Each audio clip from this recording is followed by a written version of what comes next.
Welcome to Creative Courage Chats, a search for a new understanding of creativity and problem solving. I'm Alex Raffy.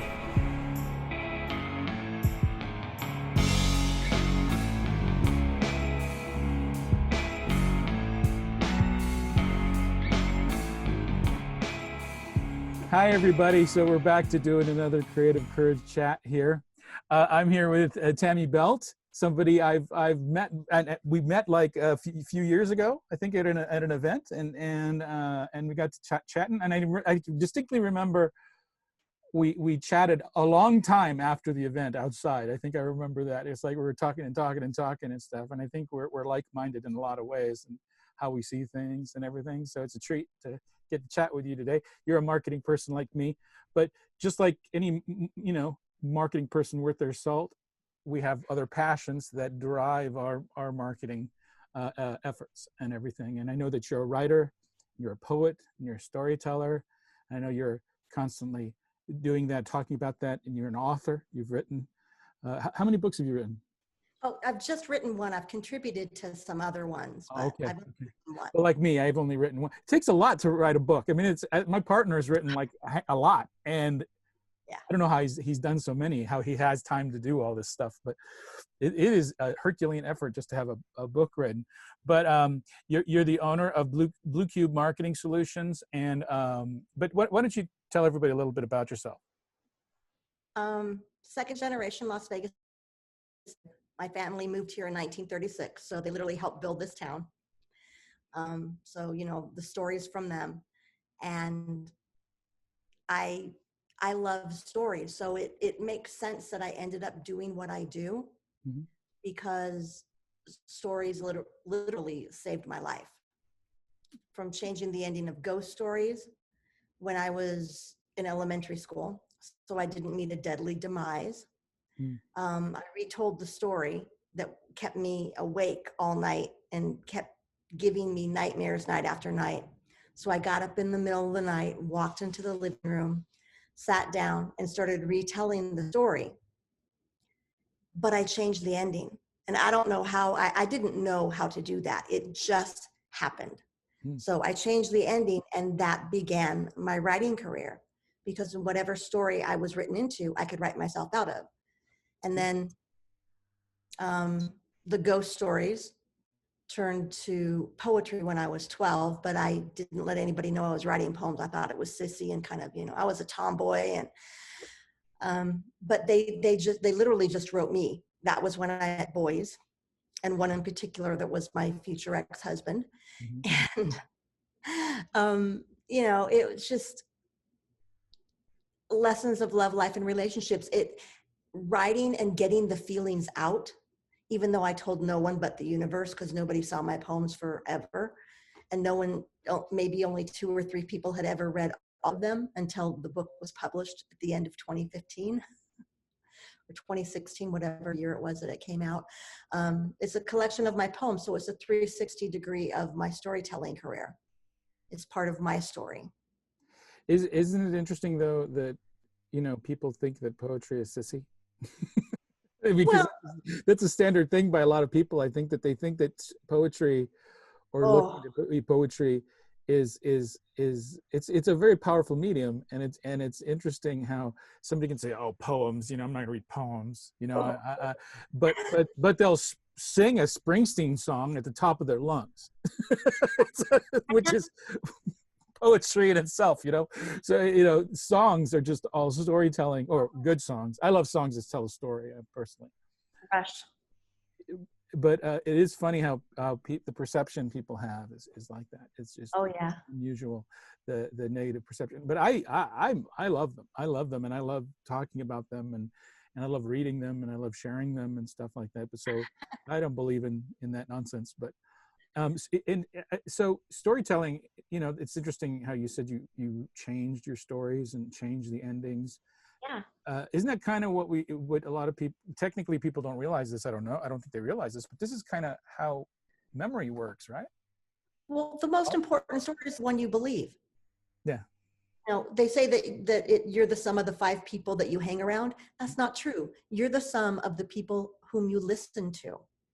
And you know, you work with people telling their stories and getting the word out about them, not just their company, but them, you know, the founders and the people personally too. And everyone's story is unique, but they all have something in common. Each one of them had a story that they told themselves that got them through whatever they needed to get through to survive, to thrive, and succeed. And that's the most important thing. That's why curiosity and imagination is so important. Mhm. Yeah, You know, and when you share a story with somebody, you're creating a moment too with them, a personal oh, moment, right? yeah, Especially when it's a real story and it's your story or it's their story. that's Or what we remember. yeah, I love finding. You know how people always say that, you know, the moral of the story is. I think it's funny because it's constantly happening in real life stories, and you can Yes. actually find the moral of a story within a real story that literally just happened to you at the grocery store. You know, Oh and my God. there's so much of that constantly happening, and I think people miss it. I think people just miss it. Yeah. People are amazing and they have the most delicious stories. And it's the detours that make their stories so fascinating. When I worked in-house at St. Rose Hospital, I was the internal marketing department. And when you work in-house at a organization, you get to break down all the silos because this was from 89 to 96. So I would get to feature the employee of the month. So I could go and interview and get their story, and fascinating what Right. people have done and what they've been through. And they don't think it's anything. And it's just like, but it's that connecting point, Mhm. And people you are know, they're too shy. I always tell young people, if you ever see an elderly person sitting by themselves, to strike up them. a conversation with them, right? Because guarantee you they're lonely already, and they're willing to tell you the story because they don't have shyness most of the time. At that age, they don't care anymore. They're not. They're you know they'll just talk to you and they'll just tell you stuff, and it'll be just raw, which is the best way to hear a story. But I often, if I'm at a pub, like in Ireland, I did it in Ireland when I was in Ireland, and it was fantastic, especially when they find out you're an American. They love talk. This was years ago. So when they find out you're an American, they just love to talk to you because, you know, Irish, at least back then, loved Americans so much, you know. They called me Las Vegas when they heard I was from Las Vegas, you know. Yeah. Hey, Las Vegas, you know, they bought me a drink.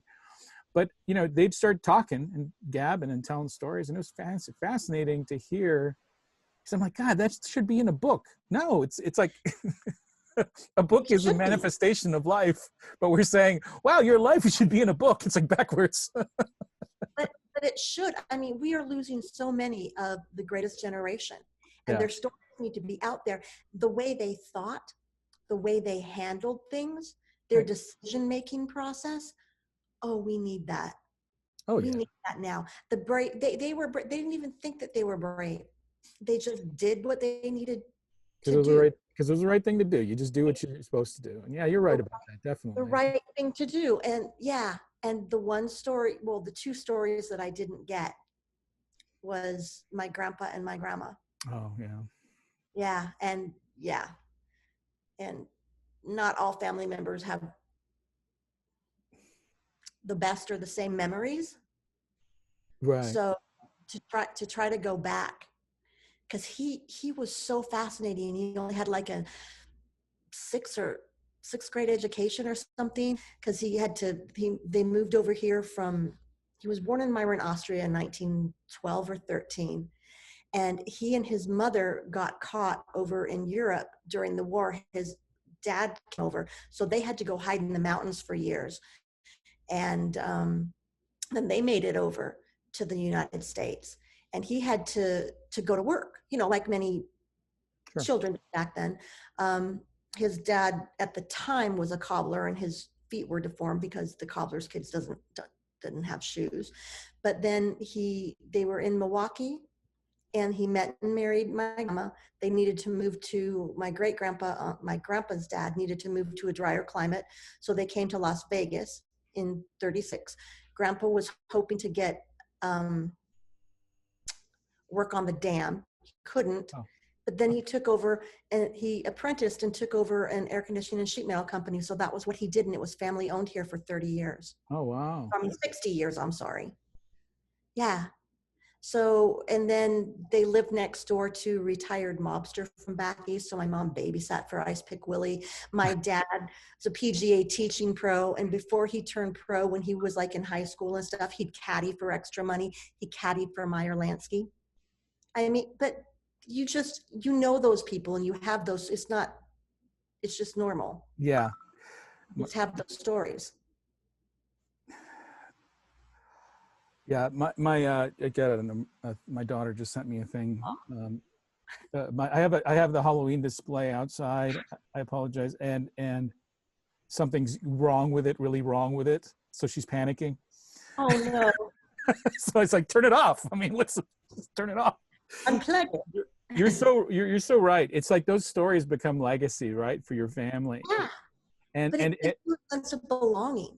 and there's only one way to make a legacy, is to just keep telling those stories and share those stories and put them out there, and use them in teaching lessons to people and family and everything. So our interaction is so important, right, to keep those things going.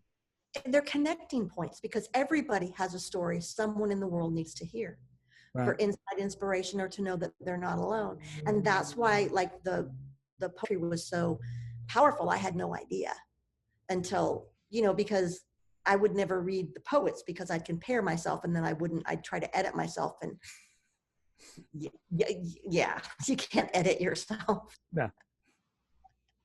It's okay to steal stuff. It's okay.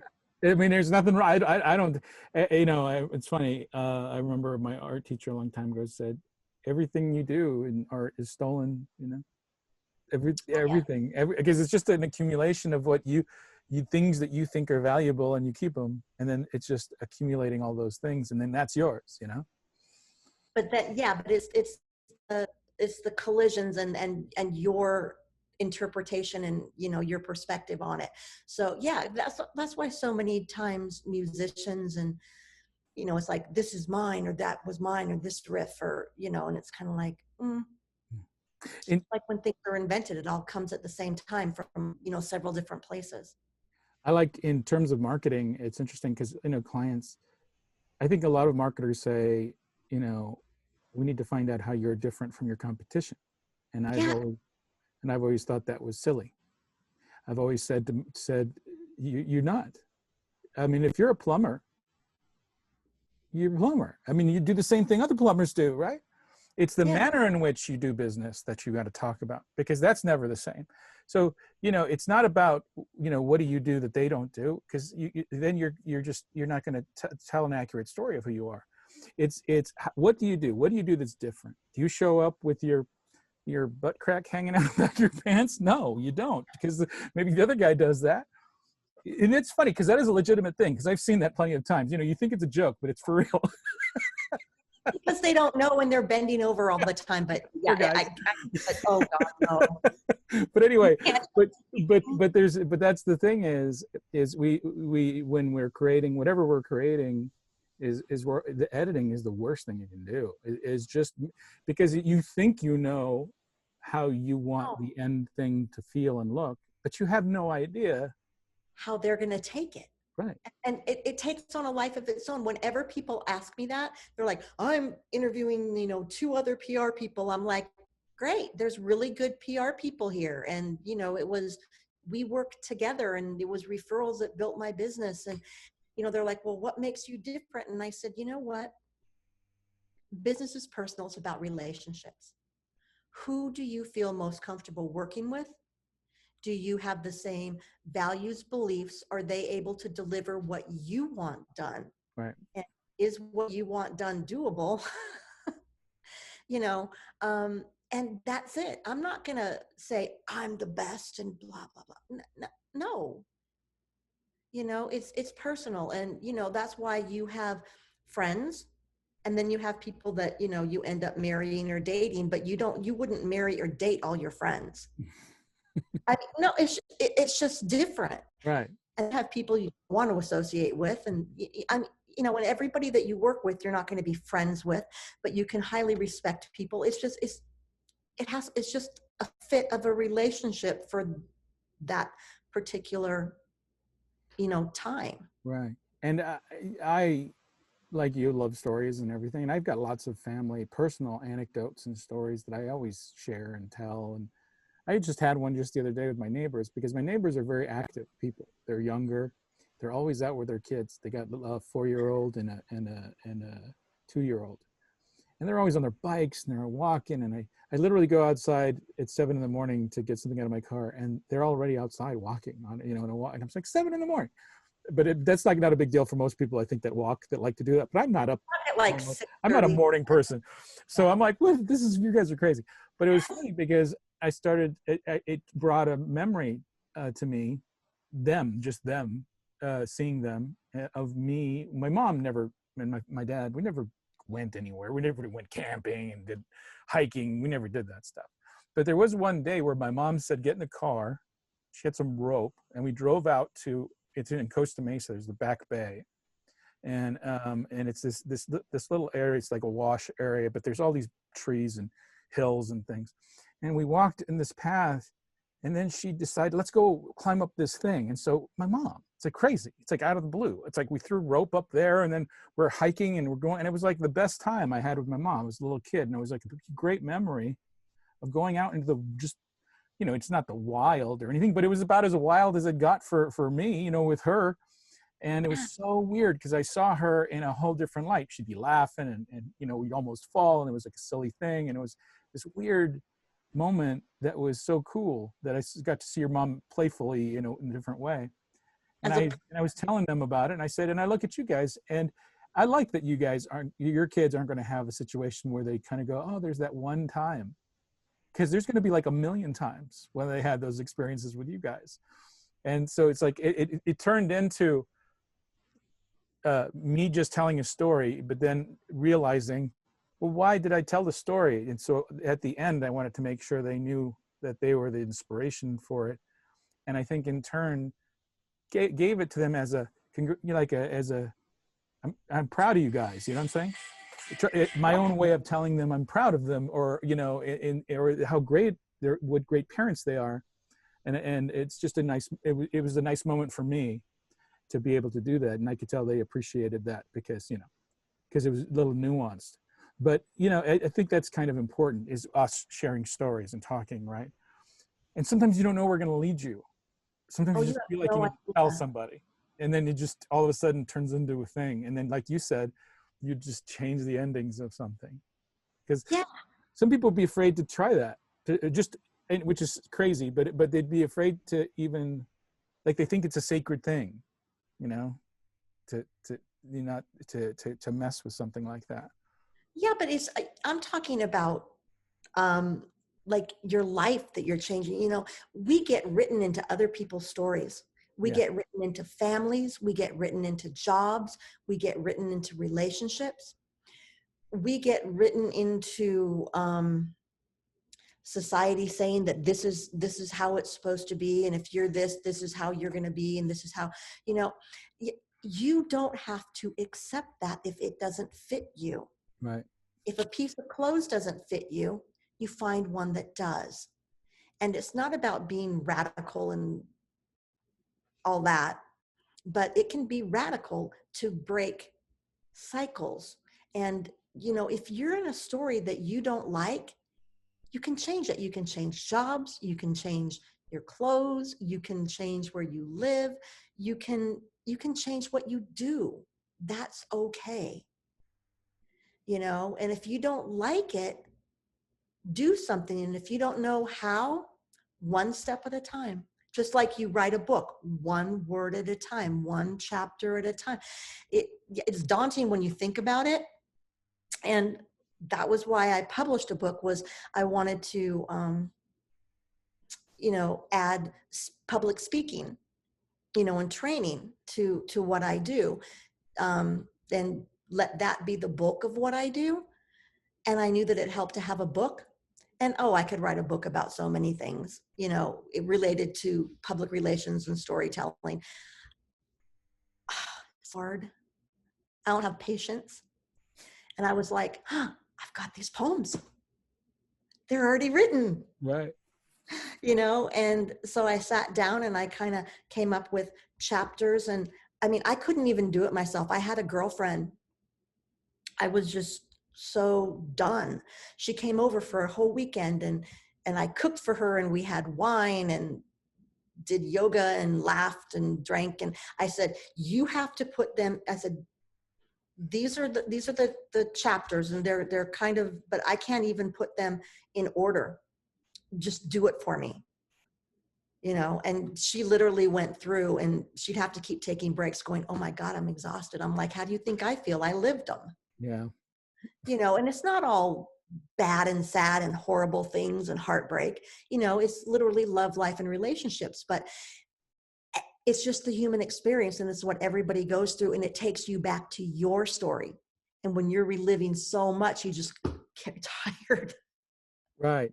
It's exhausting, and it's also kind of just reliving some of those things is sometimes difficult, because I'm going through the same process. I'm writing a book, and it's a metaphoric book on my life. It's a characters that represent things in my life, and I read a portion of it to, I meant for it to be a children's book, and I read a portion of it to a member of my staff, and she said, "This isn't a children's book. This is scary." And I said, "Well, that portion of it maybe, but it's not the whole thing. Isn't scary, And then, Yeah. but I started thinking maybe it's not a children's book. But then I said, why? I'm doing the editing again. I'm just going to write, and I'm just going to make it be whatever it is, and at the end, it is what it is. And if it's appreciated, I mean, the story of Little Red Riding Hood, if you really think about it, is pretty scary. Oh my gosh, Mother Goose, Yeah, those nursery rhymes.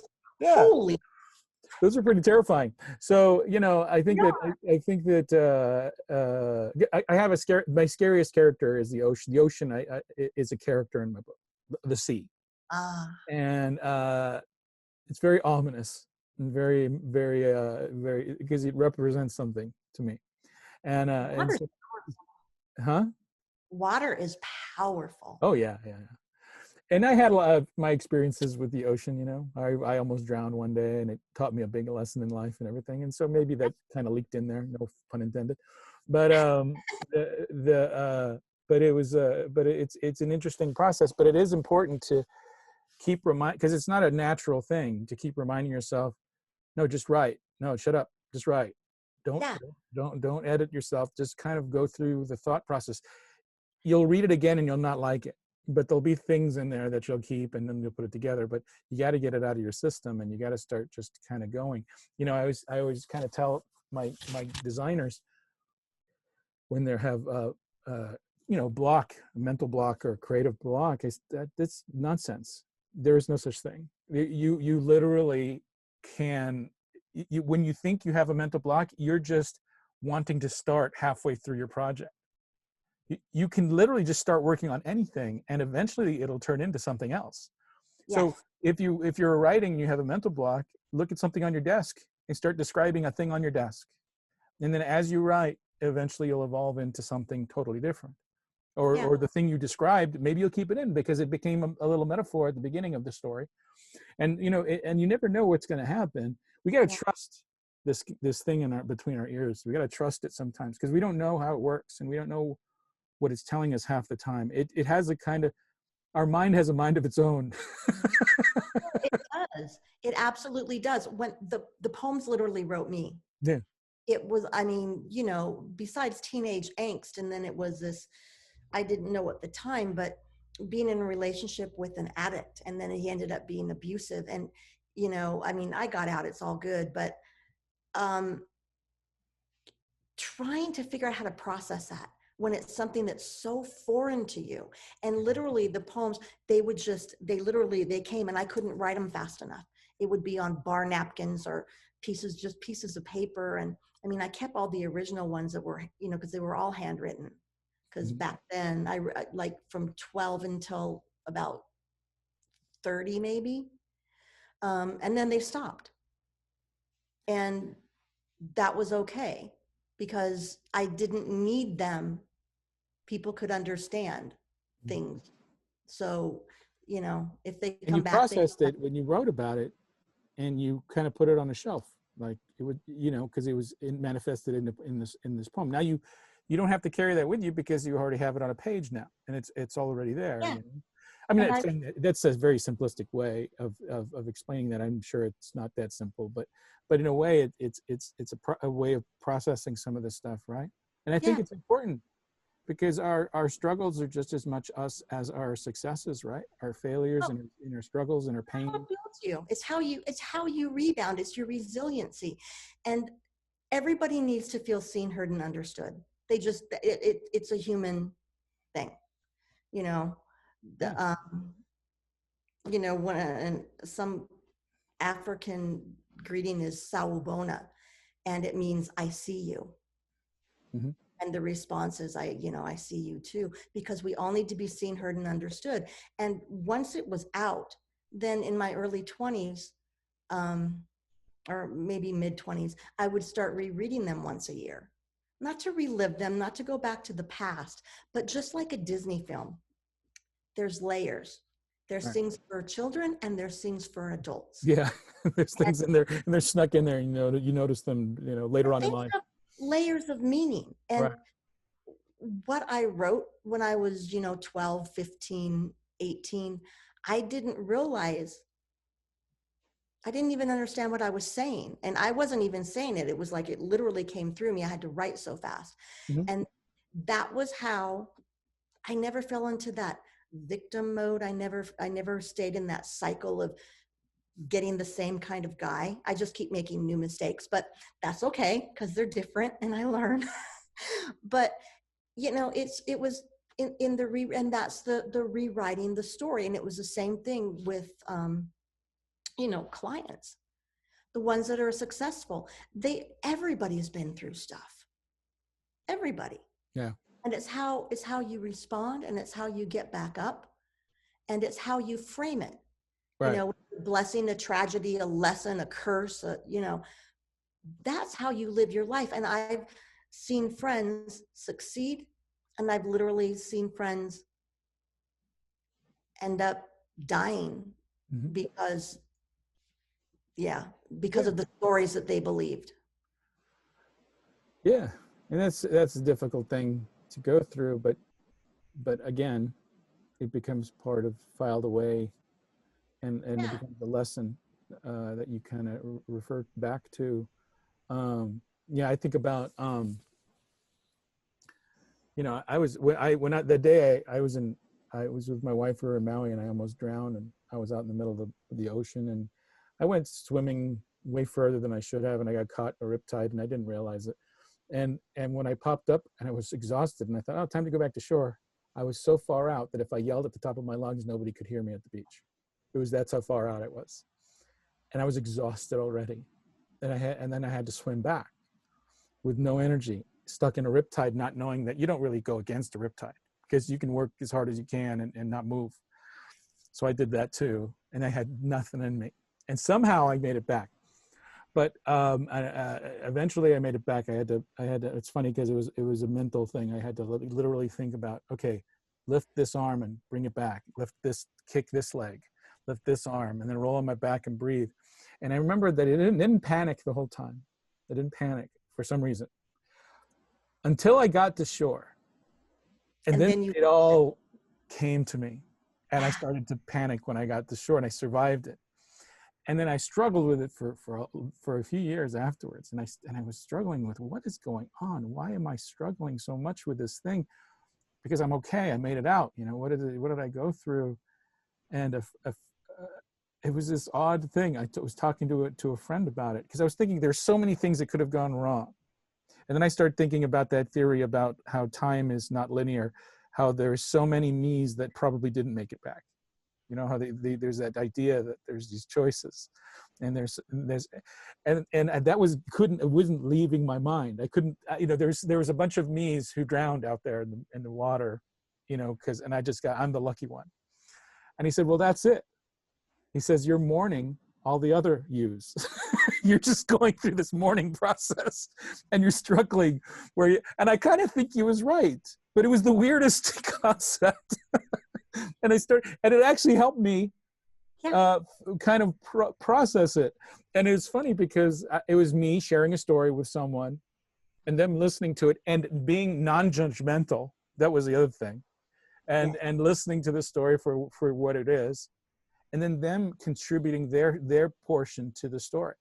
And in that, there we go. And then I found something curious and about it. But anyway, I don't know why it made me think, what you were saying made me think of that. But No, because it's different perspectives, right. and when I was rereading them, I wasn't a 12-year-old. I mean, I could remember exactly how I felt, or Right. a 15 or an 18-year-old, because you lived it, you can remember, but you see it from a different perspective, and you're like, oh yeah, because once you feel seen, heard, and understood, you can start separating the emotion Hmm. from the story that you told yourself, because stories have many sides. There's the facts, there's what you think it is, there's what everybody else thinks it is, the conspiracy theories and stuff. And there's there's what you think about what it is, and then there's how you frame it. Again, is it a blessing, a curse, and tragedy, a success, a lesson? And it's how you frame it.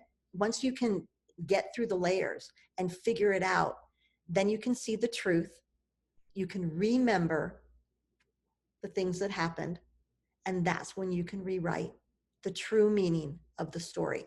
And that's where you get to take the ownership and your power back. So it's not somebody else can think it meant something else, and that's fine.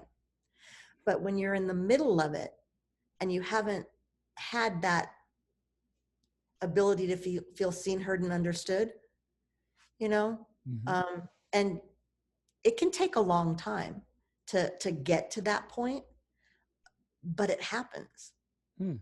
You can, and that's where the perception in your perspective changes. Because there's more than one side to everything. Just ask any cop who's taken witness statements.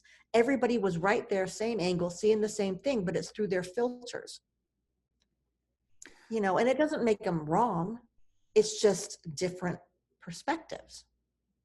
It's interesting though, the seen, heard, and understood thing, because I think that's a powerful way of looking at, because you're right, everybody I have to, deep down because feels I that. never felt listened to, ever. But isn't that interesting though, that that's a kind of clearly a key thing probably in human nature, but it's not something that you can do for yourself. It's something that someone needs to gift to you. Yes. So and so if you want to be seen, heard, and understood, you can't really say, "Hey, see," because that's how a lot of arguments start with couples, right? Hey, I need you to see me and and understand me. It has to happen naturally. There has to be a want on the other side for it to happen. So if everybody just realized and just understood that this is a basic human need, and Yeah. then everybody act like grown-ups and actually started giving these things, started to see people, started to listen to people, and start to understand people. If somebody's decided this is how I'm going to be, how I'm going to live my life, you can start with your favorite people, your friends. You can Yeah. start with your family, if you want. I mean, a lot of people like their friends more than they like their family, but either way, they're the closest people to Oh, you, right? But just taking a moment, because I've had a lot of experiences where I had to force myself to just shut up and pay attention and listen, and realize that I was totally wrong about things. After yeah. you do that, and then and then also being okay with being wrong, and then apologizing is another thing, is kind of a big part of it. But maybe also on the other side, looks, you're taking me to a whole different thing, is maybe that's why we're artists, Yeah. because we're able to make people see and understand and hear us through our art. And we by putting it out there, and it's not no longer connected to us personally. Now it's connected to an object or a page or something out there, and people then can respond to that. And in a Yeah. way, it's happening outside of you, but it's happening, right? That's how I came up with the name of my company. Oh, I love Picasso's cubism. I mean, oh, he okay. was a little bit, I don't like as a person and stuff, but his cubism, because, well, he I know was, what you're saying. Yeah, I know what you're yeah, saying. he was a little bit out there, but his cubism makes you look at things from a different perspective, and they're unfinished. So you can and that was the whole thing was, and I love blue and the blue period, because that was another period of his that I liked. But the cubism because and that's my logo, is an unfinished cube. People see different things, but that's what I intended it to be. um, because you have to literally get outside the box, outside of the cubicle, the computer, the TV, the radio, and literally meet people, because business is personal. It's about relationships, and you meet people, and you know, it's get out of all the boxes that we put ourselves in. Right. And, and so that was how I came up with it. And the thing, it was a brainstorming session with, you know, a couple glasses of wine, and from what I do to how I do it, and my perspective on it. And it all came to me. Now, of course, I couldn't create the logo, because I can see it, and I knew exactly what I wanted it to look like, but I can only draw my name, barely. And, you know, thank God for artists and, you know, people, other people, because it takes a village. Yeah, it sure does. Yeah. Takes a village, you know. But I mean, I explained it to this one person, and he totally didn't get it. And I just said, okay, we got to just stop. And then a musician friend of mine said, hey, use my graphic guy. And I'm like, no, he's in Reno. I have to like be face to face with somebody. You know, this is 2002. And he goes, no, you don't. Just explain it to him. First time he got it right like that. He Right. just got it. Yeah. Because he probably understood what you're talking about and was He able to. did. And I explained it the same way. And, Yeah. you know, but not everybody's going to understand you. And that's okay. Well, you know, you bring up Picasso, which is interesting because he, you know, and I know what you're saying as far as, you know, there's certain traits, but from an artistic point of view, he's interesting in the sense that he didn't believe in rules, and No. he earned the right to not believe in rules because he followed all of them and was incredibly talented at all of them. And then he got to a point where he's like, I'm done. And then he decided to just, there was this, and I think that's a beautiful thing. I think that a lot of people can reach that, is where you get to the point where, yes, there's structure. Yes, it's needed. Yes. But you know, all the beautiful stuff that happens, that comes when we start to really explore things and not hold ourselves back. And I think that's, you know, because like, I think he said something to the extent of, I don't know word for word, but he said, it's hard to become young again. You know, Yeah. it's hard to go back to that.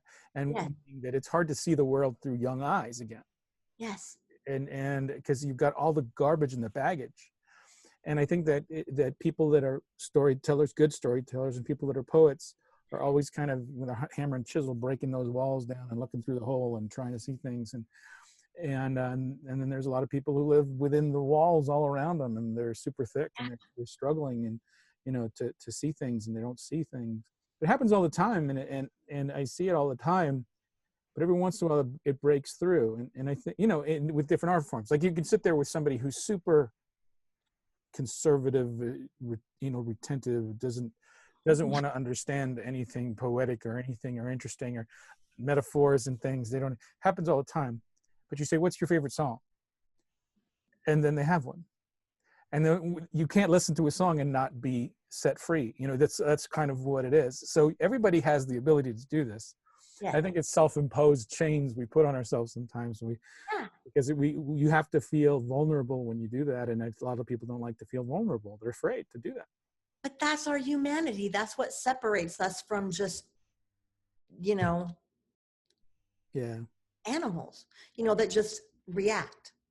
You know, it's the nuances, and it's that messy, sticky, all that gooey, you know, love and heartbreak. And it's just, it's all the feelings, and you have to feel them and go through them, and then you're done. Right. Otherwise it eats you alive.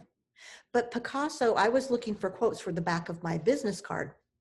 And I love quotes, and I have pages and pages. I even have a book of quotes. It's insane. And there were two quotes that I used in the beginning. One was Picasso, I do not seek, I find. Mm-hmm. And that's that childlike, you know, you find, you just, he went and did every medium. Have you eaten at the Picasso restaurant in Bellagio? I have not, no. uh, when it first opened, because I love Picasso, I went there with a colleague. This is back when I think I was still working at the RJ. And this is Paloma Picasso's scribble. And I got it at Tiffany's because that was like the thing to do. I know. Right. Oh, I But see. Yeah. yeah, it's just a little, it looks like a lightning bolt, but it's Paloma Picasso's scribble. Yeah. It's He used to really, pay for his meals, right? With like that. He'd just draw on a napkin. He'd like scribble yeah. something on a But this napkin. is his daughter's. Oh, okay. Yeah, it's Paloma's. Oh, that's cool. So yeah, and in the Picasso restaurant, the vivid colors of all the artwork and the pottery and all the different mediums that he used, it was just incredible. Yeah. You know, and as a person, yeah, not so much, but as an artist, Right. yeah. Well, I mean, not everybody's for everybody, but you can appreciate, Yeah.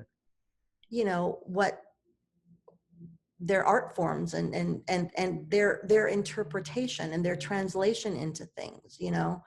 It's being able to Yeah, appreciate you can that. separate the work from the person sometimes. Yeah. And I think that Oh, that's how you need to. I mean, what my favorite writer and poet is Bukowski, and Bukowski's wasn't the greatest person either.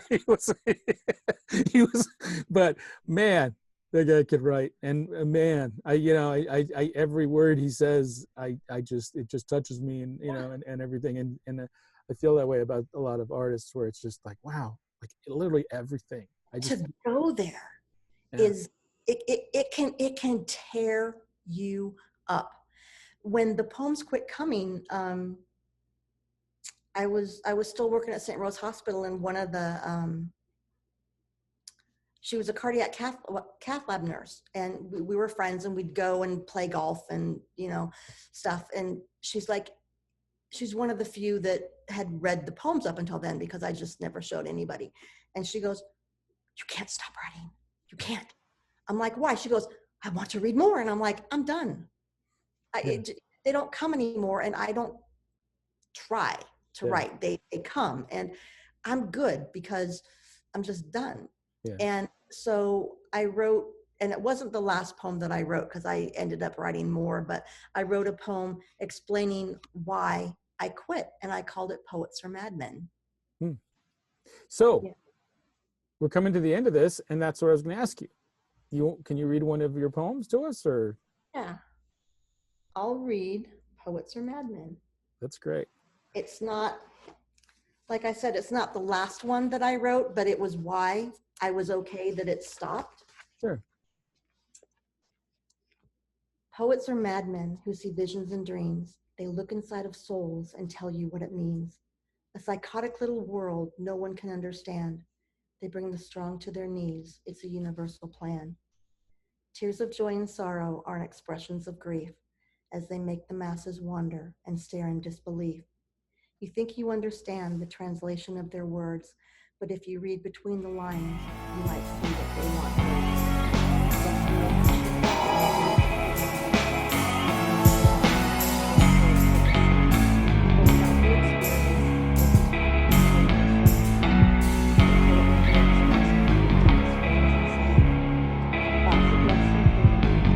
grief and joy. The hidden soul comes to life, you lost with your childhood toys. Dare to taste their wine and drink from their cup. At a table set for one, you'll never grow up. That's fantastic. A great last line. You always have to have a great last line in a poem, right? You got to close it with something great. That's fantastic. Thank you, thank you so much Thank for you. chatting. I know we had a little hiccup. I screwed something up in my scheduling and everything the first time, so I'm glad you didn't get mad at me and not show up. Oh, no, no. But Remember me. It wasn't a diss. It so wasn't a diss. yeah, yeah. It So was just to make sure that the day was okay. yeah. No, but regardless, thank you for sharing that and everything. And why don't we? Could you? Because I always think about I want kids to watch these, right? Because I always think of myself as a young person who Yeah. was influenced so much by the things I heard from people who are accomplished and accomplished things. Can you give a little bit of advice to somebody maybe who dabbles in poetry or writing or storytelling or something? A little bit of advice to them. Trust yourself.